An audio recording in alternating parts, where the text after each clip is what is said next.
Historias.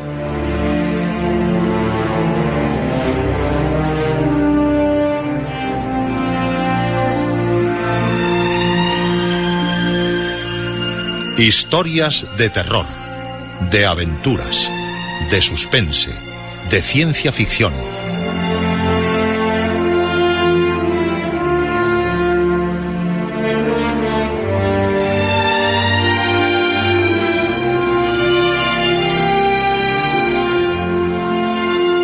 Un programa escrito y dirigido por Juan José Plans.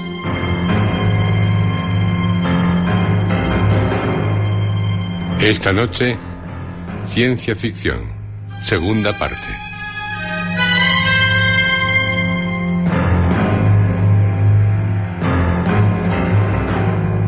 Esta es su noche, la noche en la que cuantos desean vivir las más fantásticas historias pueden hacerlo, porque ya comienza este programa, Historias.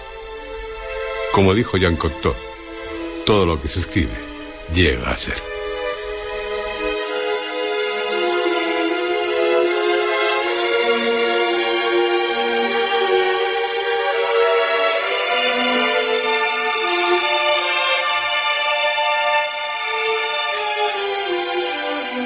A continuación, dentro de nuestra sección Programas Especiales, seguimos haciendo un orientativo repaso a la literatura de ciencia ficción.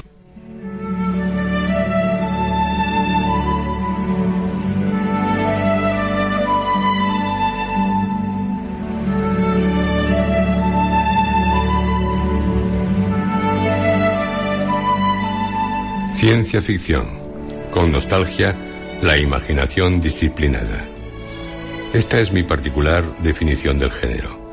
Considero fundamental anteponer a la imaginación disciplinada la aflicción causada por la ausencia de cosas o personas queridas o deseadas, la nostalgia. En mi opinión, la ciencia ficción se mueve a consecuencia de una gran nostalgia cósmica, donde el hombre no acaba de encontrar ese espejo en el que verdaderamente, más que verse, entenderse. En cuanto lo lograra, entendería todo lo demás. La nostalgia abarca un sinfín de motivaciones que hacen disciplinar la imaginación al escritor de ciencia ficción, de forma que, por mucho que deje volar su fantasía, permanezca sin desprenderse de su propia realidad. De 2001. No era el miedo a los abismos galácticos lo que helaba su alma, sino una más profunda inquietud que brotaba desde el futuro aún por nacer. Pues él había dejado atrás las escalas de tiempo de su origen humano. Ahora, mientras contemplaba aquella banda de noches sin estrellas, conoció los primeros atisbos de la eternidad que ante él se abría. Una confusa situación ante los precursores del género también es debida, aunque en menor parte, al afán de dotarle de nombres ilustres. Algo que es totalmente innecesario y que la ciencia ficción no requiere para establecerse con dignidad dentro de la literatura. William Tenn se pregunta: ¿ha producido un Cervantes o un Fielding la fantasía científica? No. Pero tampoco el áureo tropel de dramaturgos isabelinos produjo un Esquilo. Sin embargo, en aquella época, los dramaturgos de las universidades, como se les llamaba, se esforzaban desesperadamente por resucitar el teatro clásico, quejándose de que no se escribían comedias ni tragedias verdaderas. Es posible que mirasen con desprecio a villanos como William Shakespeare, ávidos de dinero y que solo buscaban el favor del populacho, hasta que la obra de Shakespeare terminó por ser reconocida e imponerse. No me atrevería a asegurar si la fantasía científica terminará por producir también un Shakespeare, pero sí afirmo que es una literatura hija de nuestro tiempo, lo mismo que la que creó Shakespeare lo fue del suyo. La ciencia ficción, aunque no tuviera ilustres precursores, ya cuenta con un relevante puesto en la literatura. Los problemas que actualmente aborda el género son en general muy superiores a los que se desarrollan en otros. Basta leer obras como Forastero en tierra extraña de Robert A. Heinlein para percatarse de ello.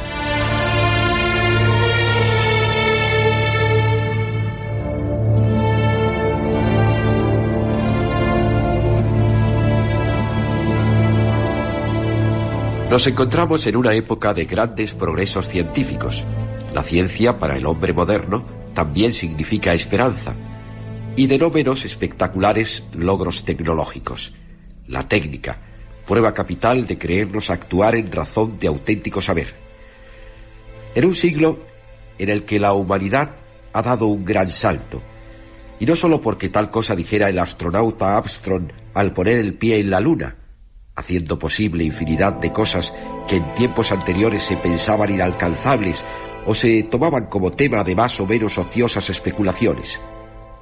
En una década en la que ya son pocas las cosas capaces de asombrarnos, pues pese a la revolución que signifiquen, estamos acostumbrándonos a tomar por sencillo y factible lo que aún en un pasado reciente se catalogaba de portentoso.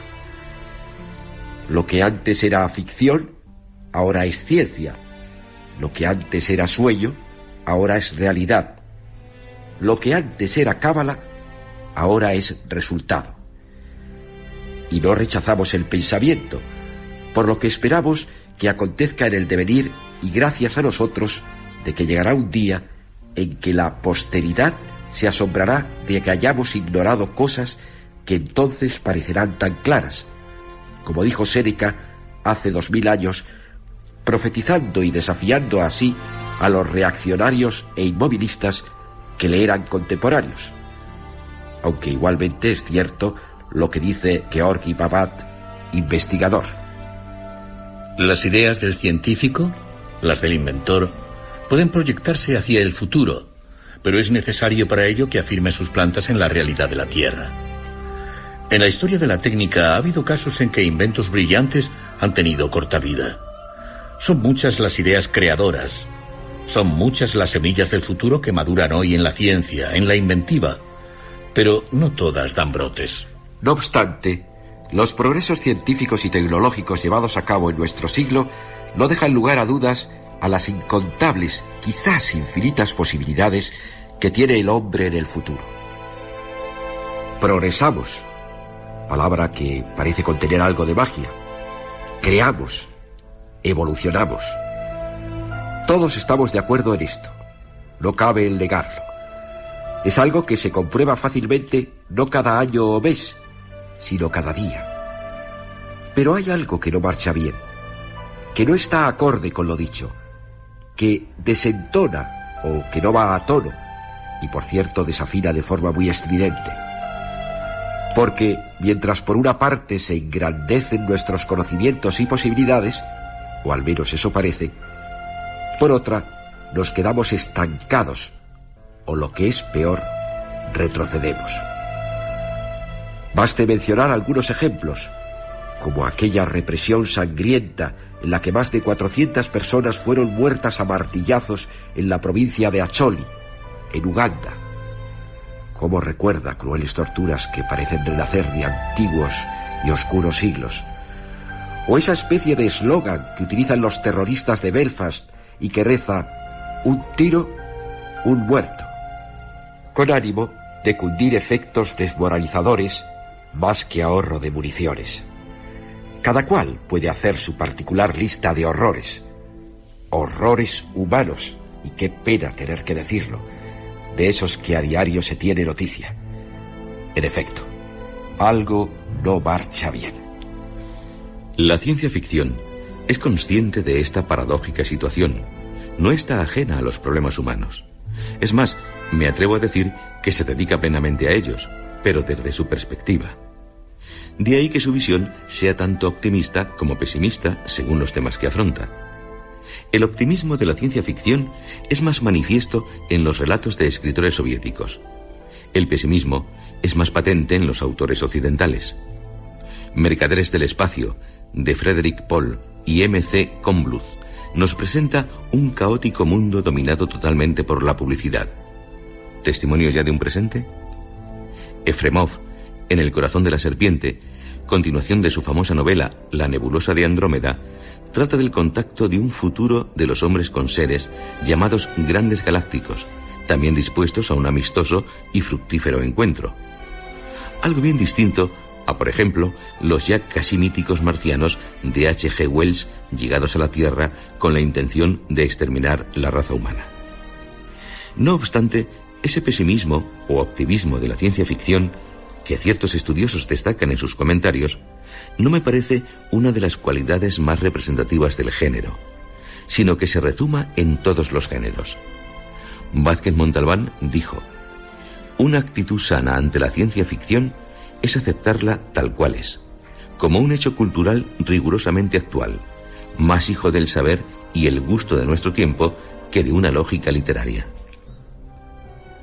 La ciencia ficción, de por sí, no es buena ni mala literariamente, al igual que sucede con los demás géneros. Resultaría ridículo el valorar más o menos a un autor por tratar tal o cual género.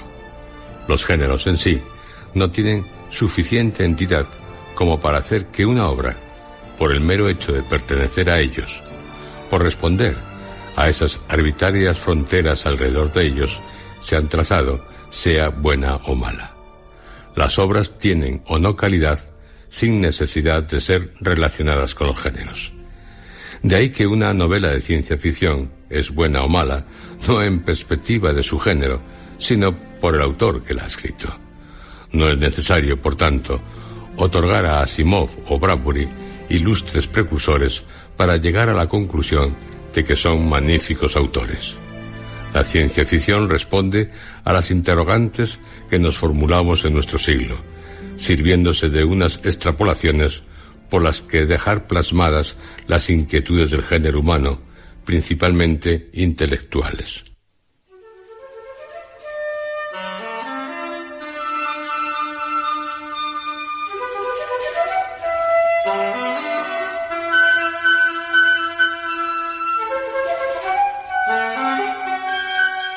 Luciano de Samosata, Cristóbal de Villalón, Francis Godwin, Cyrano de Bergerac, Voltaire, Jonathan Swift son algunos de los autores que pueden ser considerados precursores de la ciencia ficción, un género que, según Brian Aldiss, uno de sus cultivadores, advierte que lo que ahora sucede, sucederá después. Para otro escritor dedicado al género, la ciencia ficción maneja futuros hipotéticos. En pocas palabras, podríamos definirla como la exploración imaginativa de las posibilidades científicas. Lo ha dicho Jack Williamson. De esos futuros ya se nos habló hace siglos.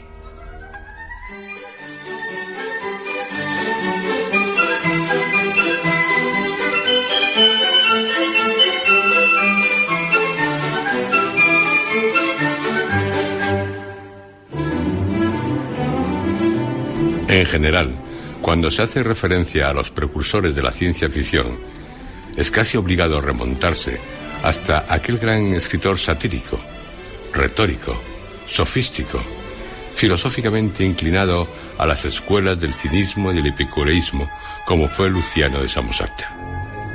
Los historiadores de la ciencia ficción, al no encontrar otro anterior a él con más méritos para otorgarle tal gloria, puesto que lo escrito por Plutarco hacia el año 70 de nuestra era, La faz de la luna, fue tratado, en el que el último de los moralistas griegos coloca la luna al espíritu de los muertos y no una novela, suelen considerarle como el más lejano precursor del género por su obra Historias verdaderas, y también, pero ya en otra medida, por Ícaro Menipo.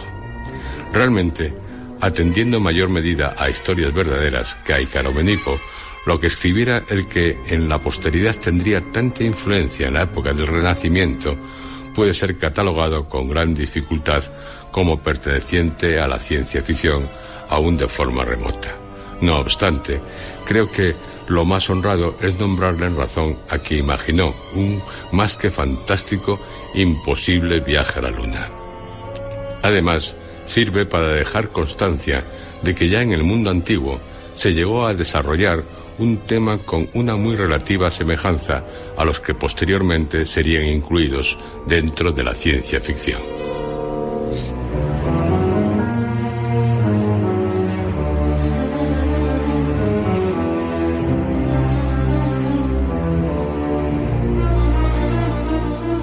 Luciano de Samosata, el escritor mejor de su tiempo, según Antonio Tobar, clásico griego, aunque lo más probable es que fuera de raza semita, nacido en el siglo II de nuestra era, posiblemente en los años 120 o 125, no era tan conocido por Historias verdaderas o Ícaro Menipo como por otras obras suyas, entre las que cuentan Los diálogos de los muertos, Elogio de la mosca, Elogio de la mentira o La subasta de vidas.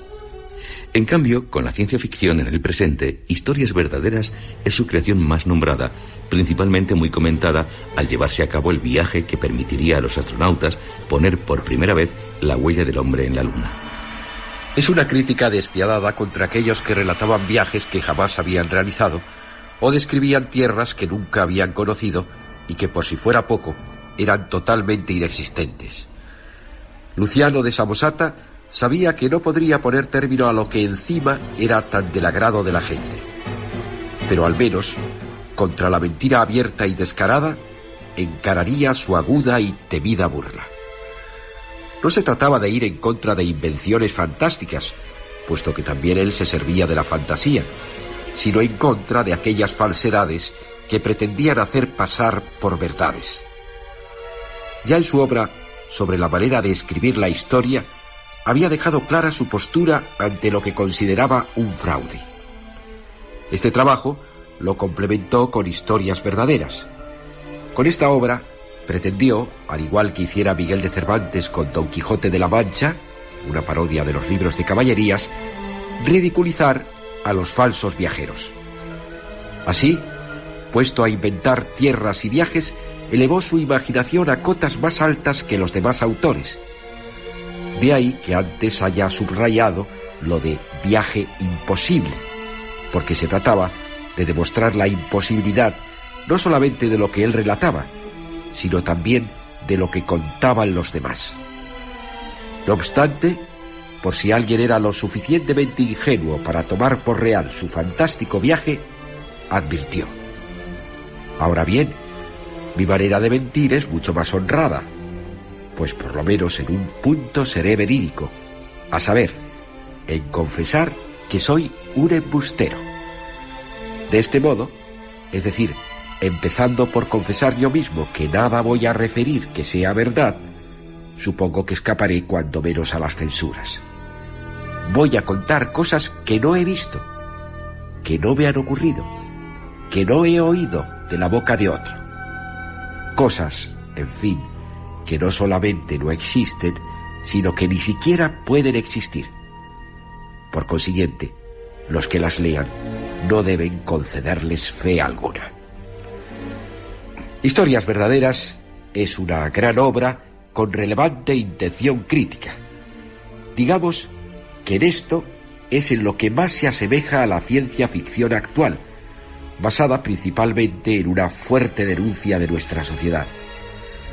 También puede ser tomada como una anticipada parodia de esas novelas que, amparándose en la ciencia ficción, son espantosamente malas y nada tienen que ver con la literatura. Historias verdaderas está dividida en 2 libros. Al final, se nos promete otro más en el que continuarán las aventuras.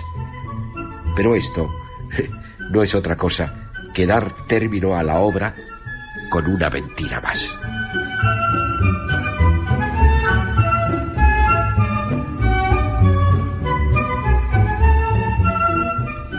En el presente caso, solo nos interesa la parte del libro primero, en que se nos relata las peripecias de unos navegantes que llegan a la Luna tras ser la embarcación en que viajan arrastrada por una tromba de agua que la levanta a unos 300 estadios, aproximadamente 53 kilómetros.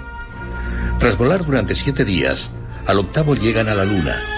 El rey de la misma resulta ser el mortal griego Endymión, quien les indica que ha llegado en el peor de los momentos, pues se encuentra en guerra con Faetón, rey del Sol, pues ambos pretenden el derecho de colonizar Lucifer, el planeta Venus. Los ejércitos en contienda están compuestos por los más pintorescos seres, como pájaros enteramente cubiertos no de plumas, sino de legumbres, y cuyas alas se asemejan mucho a la lechuga. Pero lo que más nos sorprende es la descripción de los habitantes de la Luna, que descaradamente copiaría Rodolfo Erico Raspe para su obra Aventuras del valor de Mauthausen, personaje histórico que acapararía los mayores embustes. En nuestro país, en la que fue tan popular la colección Cuentos de Calleja, en el libro Sucesos Extraordinarios, están comprendidas las aventuras del barón de la Castaña, personaje que, de no ser el mismo barón de Mauthausen, se le parece en todo, hasta en las historias que son relatadas. Luciano de Samosata nos cuenta. Lo primero de todo, que los selenitas no deben su nacimiento a mujeres, sino a varones, pues los matrimonios no se celebran sino entre varones, ya que hasta el nombre mujer les es desconocido por completo. Los niños son llevados no en el vientre, sino en la pantorrilla. Cuando ésta ha concebido, la pierna engorda. Llegado el término, se hace una incisión y es retirado un niño muerto, al cual dan vida exponiéndole al viento con la boca abierta. En cuanto al modo de alimentarse, es el siguiente. Encienden fuego y sobre las brasas asan ranas. De estas hay muchas entre ellos que vuelan por todas partes. Mientras se tuestan, ellos, sentados en torno al fuego, cual alrededor de una mesa, aspiran el humo ávidamente, regalándose con él. Tal es su alimento. Su bebida es aire prensado en una copa que se reduce a un líquido semejante al rocío. Tienen ojos que pueden ser quitados. Se los quitan cuando quieren y los dejan a un lado hasta que tienen necesidad de ver. Entonces los vuelven a poner en órbita y ven. Tras llevarse a cabo la batalla en la que resultaría vencido el rey de la luna, y una vez firmado un acuerdo entre los dos reyes, los navegantes vuelven a la tierra para proseguir sus fabulosas aventuras. No cabe duda de que, con historias verdaderas, Luciano de Samosata debió hacer gozar a sus contemporáneos y levantar un gran enojo entre aquellos a los que iba dirigida la burlesca parodia. También podemos decir, ya que no ha sido muy comentado, que en esta novela hay como una especie de anticipo de lo que posteriormente será la televisión. Vi aún otra maravilla en el Palacio Real. Un gran espejo suspendido por encima de un pozo muy profundo. Bajando a este pozo, se oye todo lo que es dicho aquí en la tierra. Y si se levantan los ojos hacia el espejo, se ve en él todas las ciudades y todos los pueblos, cual si estuviese entre ellos. En historias verdaderas nos encontramos con una disparatada ficción y nada de ciencia. Pero realmente, Luciano de Samosata fue el primero en imaginar un viaje a la luna, así como el de tener la osadía suficiente para describirnos una sociedad que no dejaba de ser simbolismo de la suya.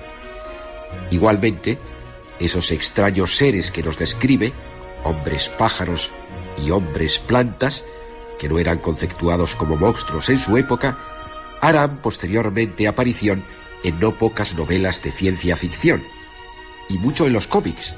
Lean las aventuras de un Flash Gordon y lo comprobarán de inmediato. Luciano de Samosata, que en épocas más cercanas a la nuestra tanto sería alabado y seguido por pensadores como Pontano, Erasmo o Luis Vives, también escribió otro relato con tema interplanetario, el titulado Icaromenipo.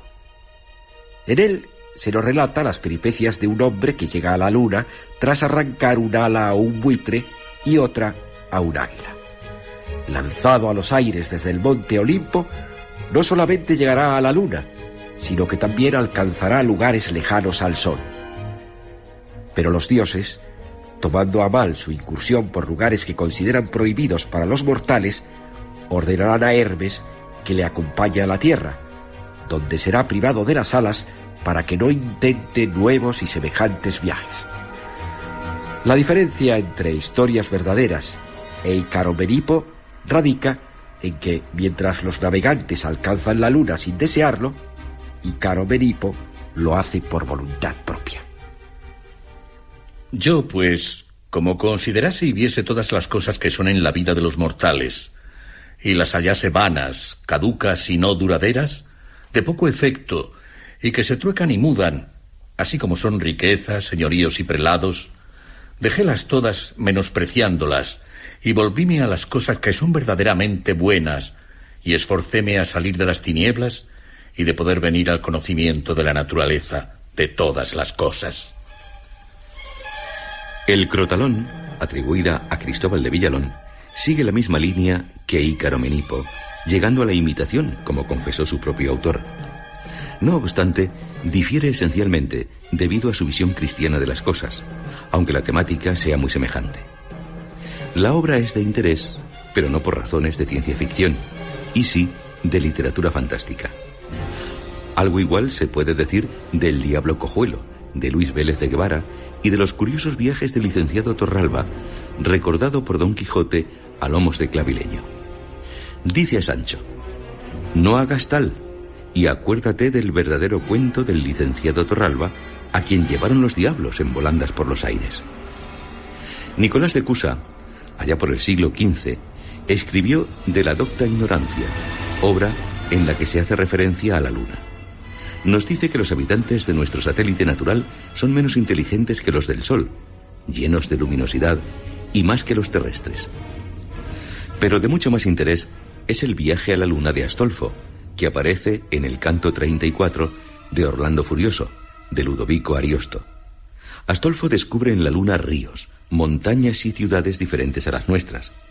Pero lo más raro que vio, como nos recuerda Fontanel, fue un gran valle en el que se hallaba todo cuanto se perdía en la tierra: coronas, riquezas, renombres, una infinidad de esperanzas, el tiempo que se había dedicado al juego, las limosnas hechas después de la muerte, los versos dedicados a los príncipes y los suspiros de los enamorados.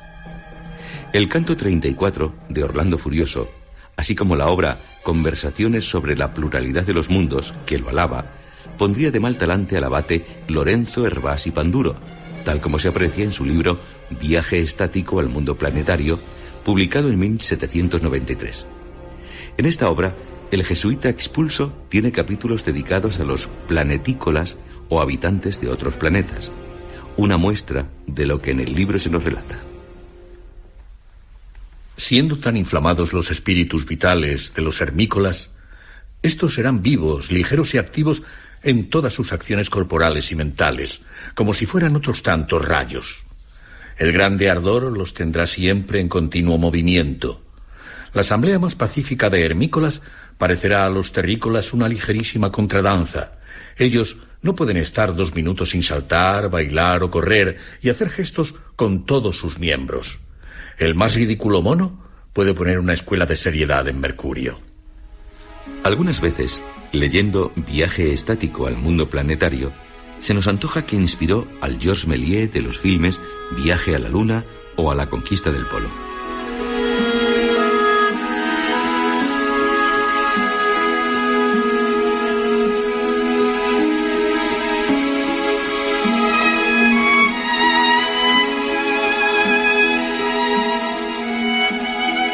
Galileo, que nació el día de la muerte de Miguel Ángel, en 1564, era hombre poco dado a la fantasía. Pero, como vamos comprobando, hasta los más sesudos no dejaron de hacer sus juegos imaginarios. Galileo, prudente, nos dice en Sistema Cósmico: ¿hay en la Luna o en algún otro planeta generaciones, hierbas, plantas o animales semejantes a los nuestros? ¿Hay lluvias, vientos y tempestades como en la Tierra? No lo sé ni lo creo. Y aún menos que estos globos estén habitados por hombres.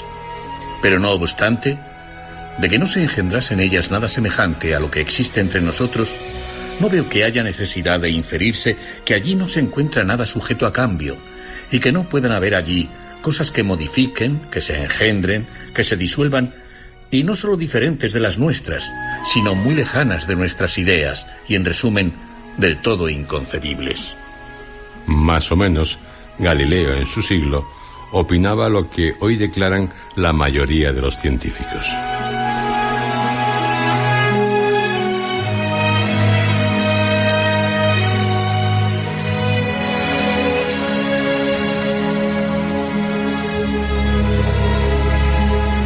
Somnium, obra póstuma de Johann Kepler, editada en 1634, suele considerarse precursora del género, cosa que parece fuera de toda lógica. Johann Kepler, que fue el primer astrónomo y matemático que descubrió las leyes que rigen los movimientos de los planetas, se sirve de un fantástico argumento, en la Luna y Espíritus, para desarrollar lo que se sabía en su tiempo acerca de nuestro satélite natural y lo que él se imaginaba como posible, como sus inexistentes hemisferios que llamaba de los privolvos y de los subvolvos. Todo lo que nace del suelo o se eleva en su superficie es de un tamaño notable. Allí se forma con rapidez todo, pero nada es estable, ni habitantes ni habitaciones. Dan la vuelta a su globo en menos de un día, sea a pie, sea volando, sea navegando. Leemos en su obra. Otro autor, Francis Godwin, con su obra Un hombre en la luna, publicada por primera vez en Londres en 1638. Francis Godwin, que fue rector de Sanford Dorcas, obispo de Llandaff bajo el reinado de Isabel I, y que en tiempos del rey Jacobo I tuvo a su cargo la sede episcopal de Hereford, nos relata la aventura de un caballero español, Domingo González, quien hace llegar a la luna llevado por unas gansas a las que amaestraran la isla de Santa Elena. En la obra, no cabe duda que divertida, se nos cuenta por boca del desde entonces famoso hidalgo de Sevilla cosas de este estilo. No es preciso preguntar cómo se aplicaban las leyes, porque no tenían necesidad de ellas donde nadie delinquía. Ni precisaban abogados, porque no había pleitos, cuyas semillas se arrancaban de raíz apenas comenzaban a germinar. Tampoco necesitaban médicos, pues nunca cometían excesos ni enfermaban. El aire era siempre puro, y por ninguna parte había causa de enfermedades, ni nunca oí de nadie que estuviese enfermo. Cuando les llegaba el tiempo señalado por la naturaleza para la muerte, se acababan poco a poco, sin dolor ninguno ni sufrimiento, del modo que se consume una vela cuando la cera se termina. Quizá lo que más se aproxime a la ciencia ficción sean algunos juicios que aparecen en la obra. Un día veréis a los hombres volar por sus propios medios sin alas. No obstante, considerar a Francis Godwin como precursor del género por esta breve novela sería tanto como considerar a James Hilton autor de ciencia ficción por haber escrito Horizontes Perdidos o a Jack London por La peste escarlata.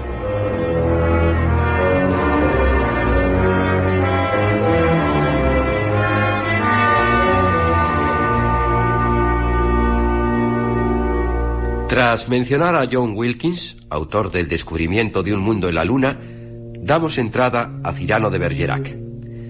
En la inacabada historia cómica de un viaje a la luna, o historia cómica de los estados e imperios de la luna, se supone que fue escrito lo que nos ha llegado de ella hacia 1649, 6 años antes de la muerte de su autor, encontramos disparatados pero muy ingeniosos métodos para que un ser humano pueda realizar un viaje a nuestro satélite natural. No solamente los métodos resultan disparatados, sino que también demuestran, al igual que su historia cómica de los estados e imperios del Sol, la enorme capacidad imaginativa de la que era poseedor Cyrano de Bergerac, romántico adelantado, personaje real que parece haberse convertido en personaje mítico del siglo XVII, no tanto por sus obras, como por ser el héroe oral de un sinfín de aventuras y el tener una nariz tan superlativa que bien pudiera ser el personaje de Érase un hombre a una nariz pegado de Quevedo.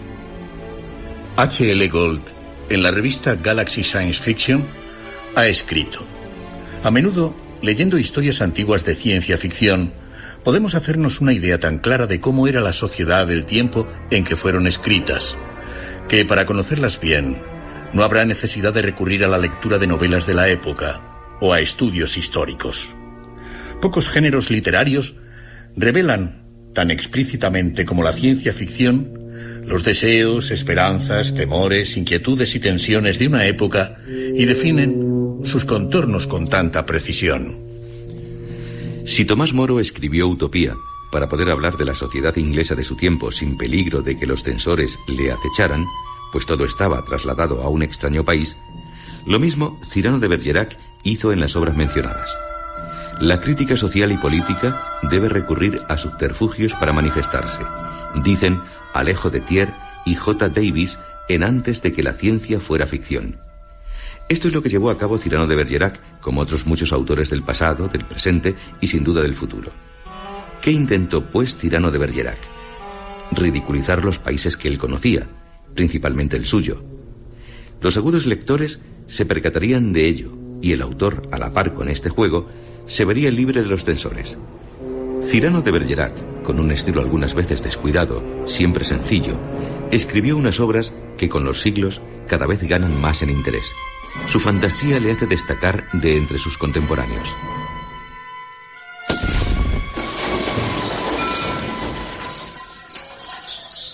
Cuando no era más que un muchachito, me dedicaba a ensayar mis cohetes de fabricación casera en un descampado cercano a mi casa. En general, se limitaban a elevarse con vuelo irregular para después caer en tierra. La verdad es que no hacían más que ruido y humo. Cuando me arrodillaba para pulsar el botón de ignición, siempre rezaba. Era una oración a la desesperada, una oración que se concentraba en la última esperanza. Por favor, que suba este.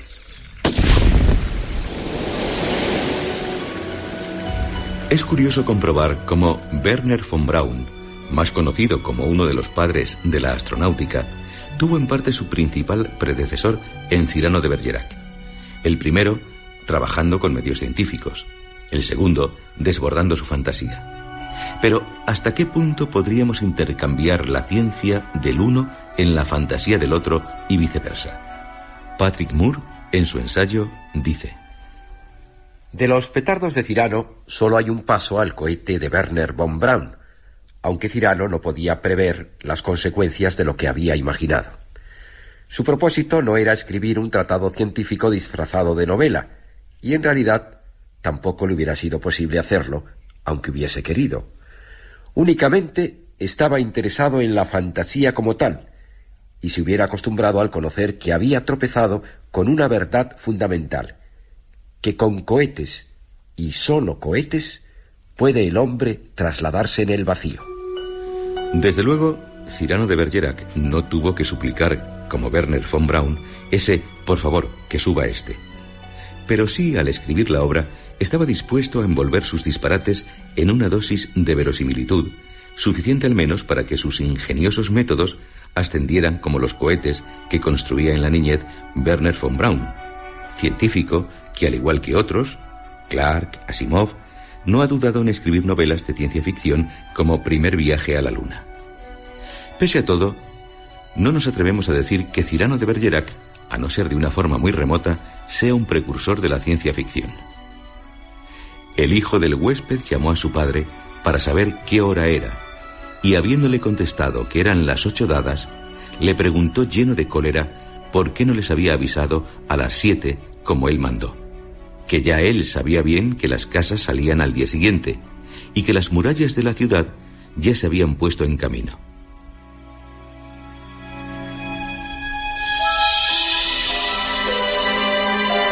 De historia cómica de un viaje a la luna.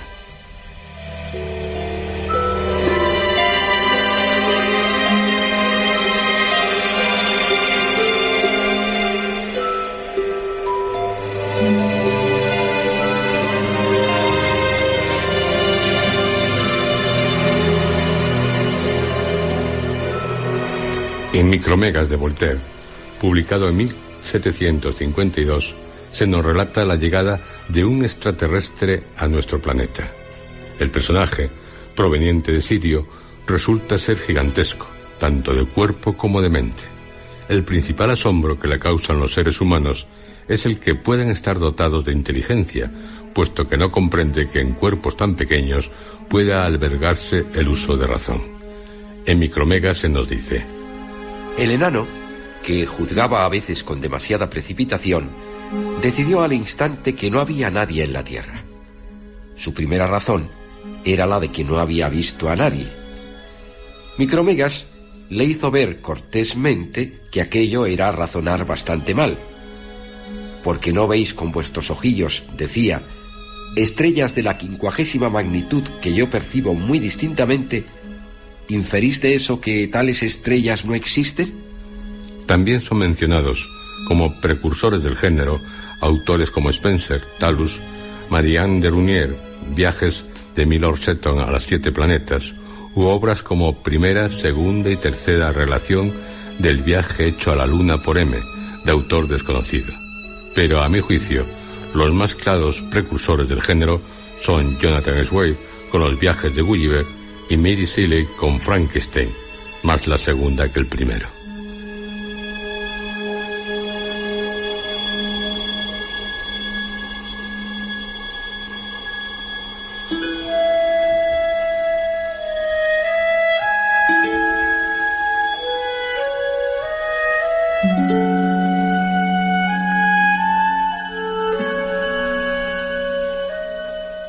Jonathan Swift, autor de los famosos Viaje a varias remotas naciones del mundo por el médico y capitán de marina Lemuel Gulliver, se jactaba de ser misántropo, de hombre que expulsaba un humor y una sátira hiriente, resultado de su gran aversión hacia el hombre y hacia el trato cotidiano con los demás.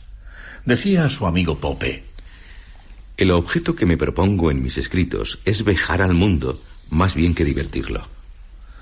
Lo que no pensó Swift, que odiaba a todos los hombres y a todas las naciones, aunque le pluguiesen algunos individuos, es que sería considerado como uno de los precursores de la ciencia ficción.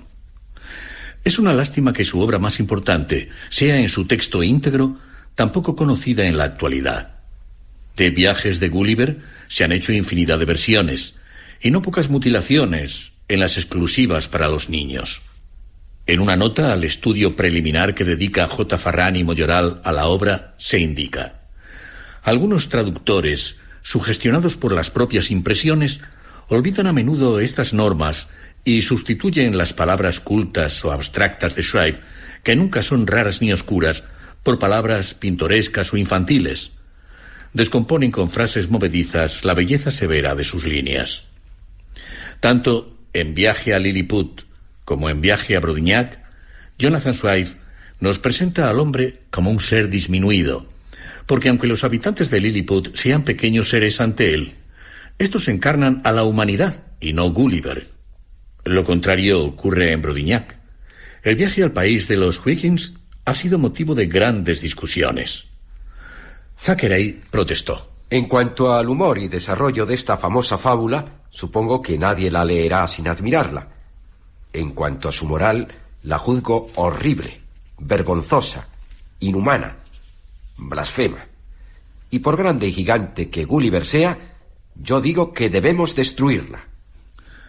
De todos los viajes, el que consideramos más relacionado con la ciencia ficción es el de Lupata, que, como indica Kingsley Amis en su libro, es sin ninguna duda un verdadero precedente de este género, y no porque Lupata sea un satélite propulsado por energía atómica, sino porque Swift se esforzó seriamente por apartarse lo menos posible de lo verosímil en lo que se refiere a los detalles de su historia. Sin intentar llevar la comparación más allá de lo prudente, encuentro que su actitud se aproxima a la de los escritores contemporáneos de ciencia ficción, actitud que disipa esa impresión de arbitrariedad de literatura sensacionalista que caracteriza generalmente a la literatura fantástica.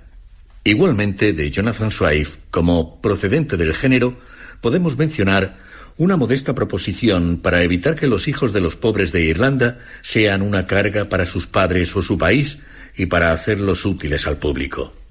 Es la sátira más cruel que uno pueda leer acerca de los posibles remedios para la superpoblación. En Viajes de Gulliver, publicada en 1726, en la parte tercera correspondiente a Lupata, parece como si Jonathan Swift se hubiera inspirado ante la visión de un objeto volador no identificado para la creación de tan fabuloso mundo. Y descubrí un vasto cuerpo opaco entre el sol y yo, que hacia la isla se movía. Parecía estar a unas 2 millas de altura, y escondió el sol unos 6 o 7 minutos, pero no pude observar que el aire fuese más frío o el firmamento más oscuro que si yo hubiera estado a la sombra de una montaña. Cuando estuvo más cerca del lugar donde yo me hallaba, vi que se trataba de una materia consistente, de fondo plano, bruñido y muy brillante al reflejo del mar. Estaba yo a una altura como de 200 yardas sobre la playa, y vi descender aquel vasto cuerpo hasta 1 milla inglesa de distancia paralelo a milla. Tomé mi anteojo de bolsillo y pude descubrir claramente gran número de gentes moviéndose arriba y abajo por todas partes, como derramándose, pero no acertaba a distinguir qué clase de gente podían ser. Como en los demás viajes, en el de Lupata es una utopía satírica, una crítica social, medio que posteriormente será tan utilizado en la ciencia ficción para denunciar los errores de nuestra sociedad.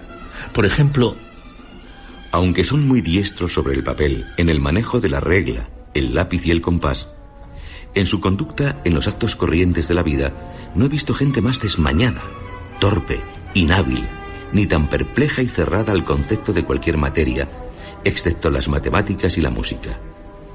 Son malos razonadores, y se dan a la discusión con vehemencia, menos cuando la casualidad de su opinión es la buena, lo que sucede rara vez.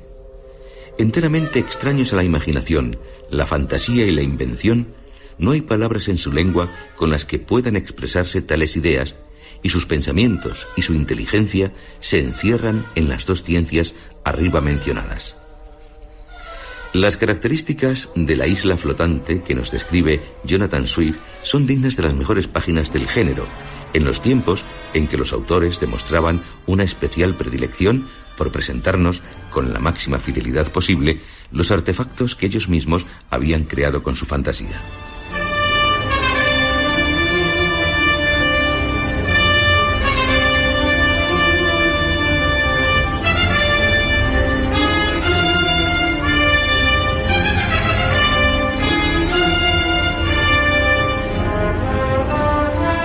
La otra obra que se estima como una verdadera precursora del género es Frankenstein, de Mary Shelley. Aunque pueda parecer en un principio un tanto paradójico, el hecho de que haya sido una mujer la autora de esta novela no tiene nada de particular una vez finalizada su lectura. Nos damos cuenta de que existe, desde el primer capítulo, una especial sensibilidad femenina, capaz de envolver al monstruoso ser con una ternura que nos hace compadecernos más de él que de su propio creador. Al poeta Shelley le habían expulsado a finales de marzo de 1811 de la Universidad de Oxford, en la que había ingresado 6 meses antes. El motivo fue la publicación de La necesidad del ateísmo, libelo en el que intentó sentar la teoría de que la existencia de Dios no se puede demostrar racionalmente. En agosto del mismo año, después de huir de Edimburgo, contrae matrimonio con Harriet Westbrook, de origen humilde. Las relaciones resultaron desafortunadas, ya que él se había prendado de otra mujer, Elizabeth Hitler. Pero conoce a Mary y se marcha con ella, mientras que Harriet, desesperada, se suicida. Mary Wollstonecraft Goodell, que había quedado huérfana de madre a los pocos años y que estaba siempre al cuidado del padre, no tenía, al igual que su progenitor, ningún escrúpulo moral que la detuviera para irse con el poeta.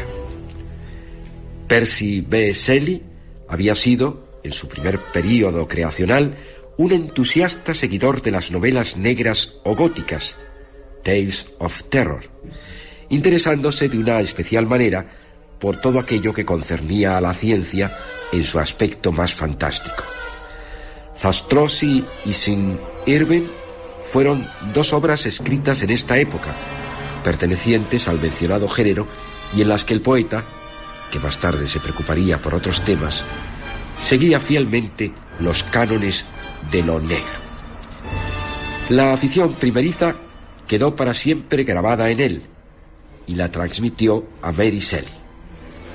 La creación de Frankenstein o el moderno Prometeo tuvo lugar en una velada celebrada en la Villa Diodati, posesión de Lord Byron en Ginebra, en el mes de junio de 1816.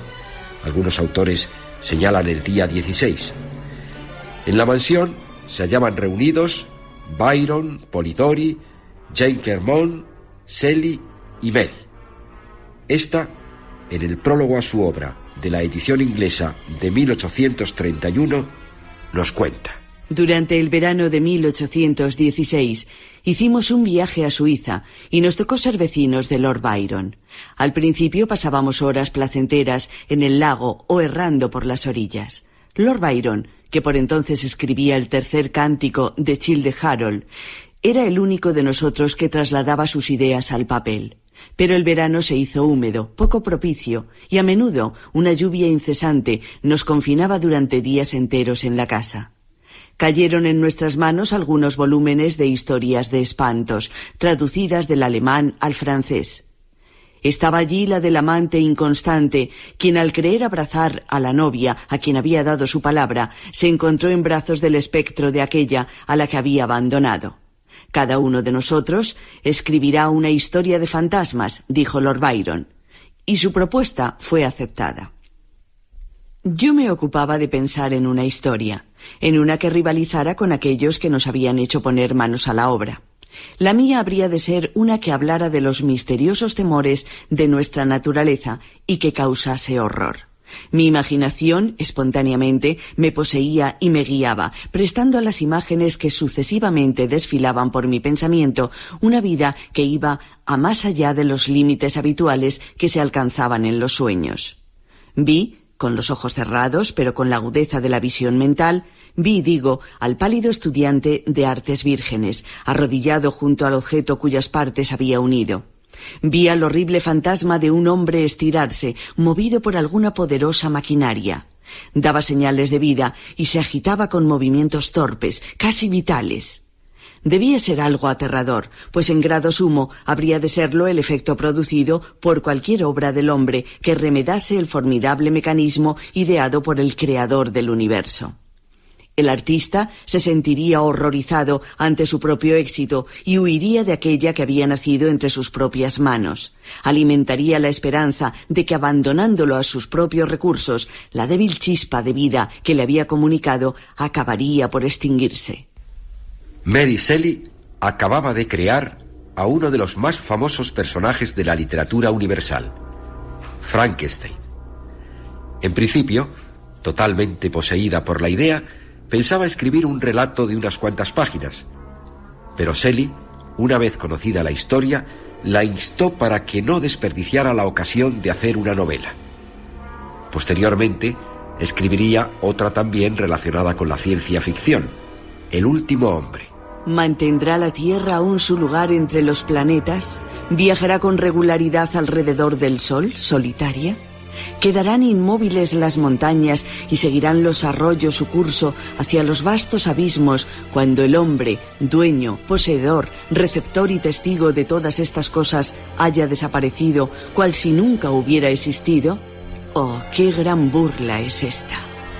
En El último hombre nos describe un futuro aniquilamiento de la raza humana. Frankenstein es una obra maestra de la ciencia ficción.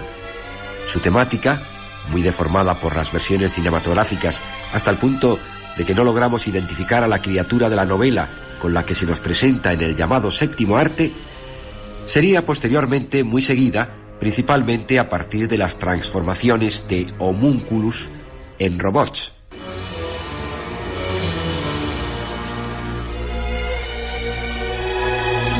Continuaremos en nuestro próximo programa nuestro viaje al mundo de la ciencia ficción, con autores como Bradbury, Asimov, Clarke, Ballard. No se lo pierdan.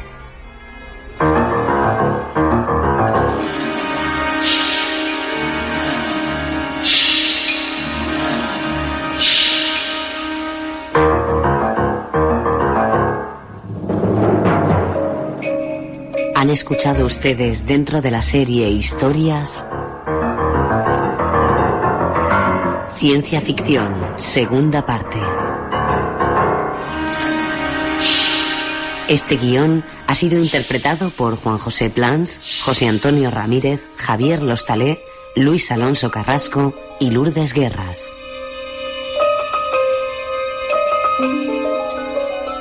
Efectos especiales, Joaquín Úbeda. Realización técnica, Adolfo Abarca y Manuel Álvarez. Dirección, Juan José Plans.